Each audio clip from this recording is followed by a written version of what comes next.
We got a bunch of Halo Infinite news to go over in today's video, guys, including the release date, of course, of December 8th of 2021. Finally, a release date. The game being rated T for teen. We got a new multiplayer intro for Season 1 of Halo Infinite that was absolutely fantastic. And a bunch of retailers came out with their pre-order bonuses, special editions. There is a whole line of Halo Infinite products to go over, including, of course, the Xbox Elite Series 2 Master Chief Controller and the Xbox Series X Halo Infinite Limited Edition console, which will both be releasing on the 20th anniversary of Halo, November 15th. Hit that like button to support all your future Halo Infinite news videos, and consider subscribing if you're new here and you want to stay absolutely up to date on all the latest happenings in the world of Halo. Of course, I'll keep you guys updated as more of these retailers release some of their pre-order or special edition bonuses.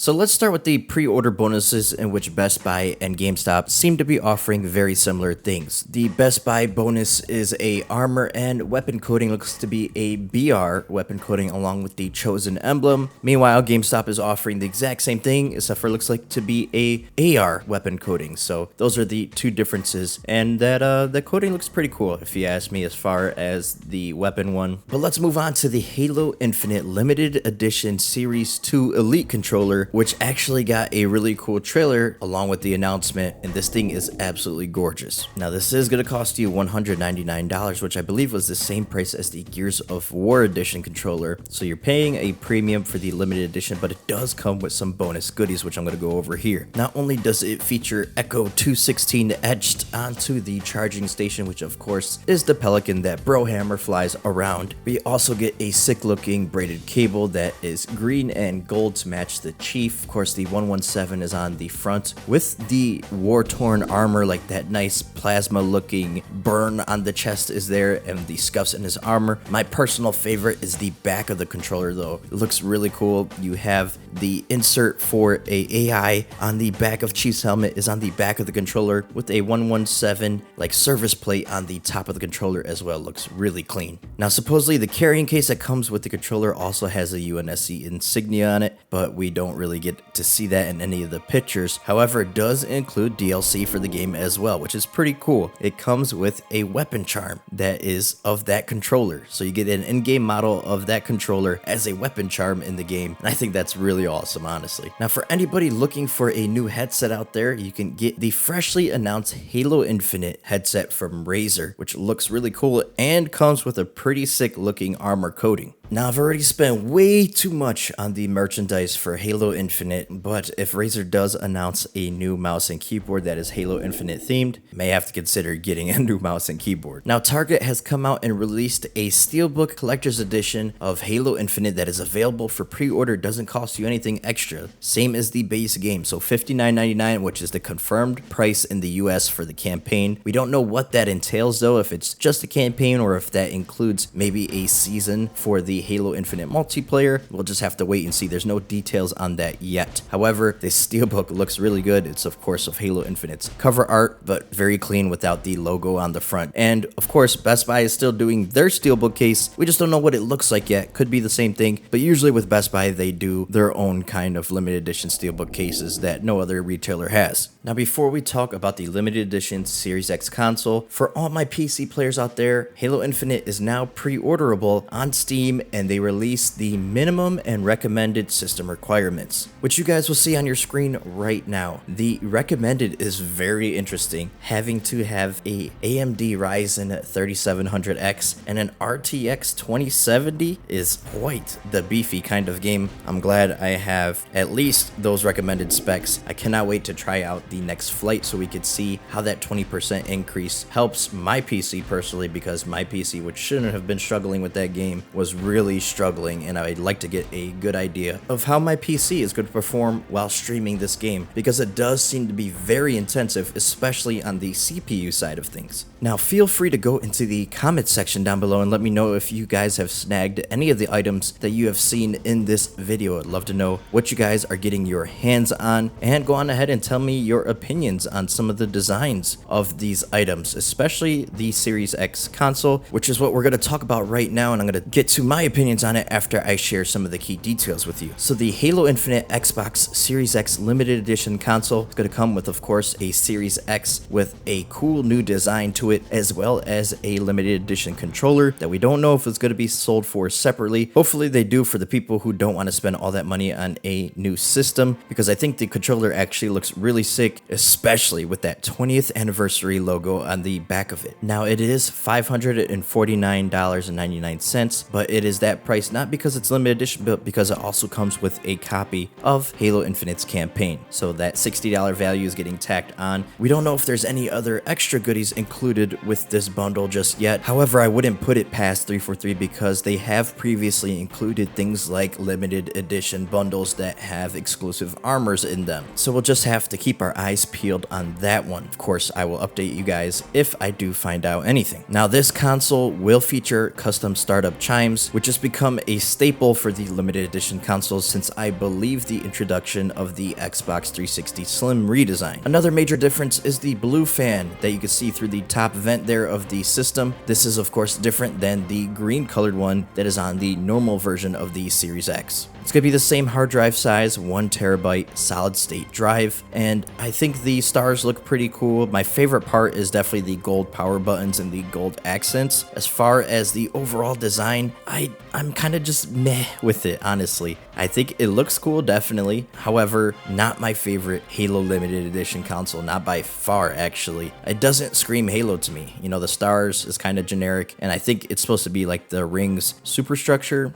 is what those lines are supposed to be, kind of representative of that, and the night sky of Zeta Halo is supposed to be represented in the stars. Chief's visor outline is there on the front as well. That just seems, I don't know, misplaced to me. Maybe a Starry Night reference to Halo 3. I don't know. I just prefer the Halo 5 one definitely over this one, and Halo 3 one is probably my favorite. The Halo 5 one, I love the design. I love the blue disc tray. Thought that was a really cool looking metallic blue, almost like the blue featured on this console, honestly, almost the same color if you ask me. But the Easter eggs and references that they packed onto that console was awesome to see, especially like the blue team service tags being etched in there. We don't know what the back of the Halo Infinite Series X looks like, but I'd be surprised if there are any references on the back instead of on the sides there. We don't get a picture of the back of the system, just the sides and the front. And I know it's supposed to be a Halo Infinite limited edition console, but they also played up the 20th anniversary being significant, so it would have been nice to see a more Chief-centric console, and that's probably just me speaking because I love the Halo 3 one so much with that Chief green, and the amber colored disc tray was just awesome to me. I wish I still had that one, but that one red ringed on me, sadly. I even would have preferred maybe a Banished theme to this console, especially if it was going to be more in reference to Halo Infinite, but alas, still pretty cool looking. Of course, I still ordered it because I have to get it. It's Halo, and I spend way too much money on Halo on things that I don't even need. So let me know what your guys' favorite Halo limited edition console is. I definitely like this one more than the Reach one. I think that's one of the weaker ones in my opinion, but obviously some people really like that simplistic look. And bar none, for me personally, my favorite controller that they've ever done for Xbox is the Halo 4 one that they sold separately from the console, which had the UNSC logo and the kind of transparent material on the controller. I absolutely adore that one. Let me know in the comment section what you guys think about all this news and the Season 1 intro cinematic, if you guys want to talk about that, because I absolutely love that trailer, especially the way the Brutes and the Spartans looked. I know there's some lore inconsistencies, I don't really care too much about that, and the music was top notch. I love the whole feel of that trailer, and I got goosebumps, and I've watched it several times. It'll also be really interesting to see if 343 plans to start each season with an opening cinematic like that.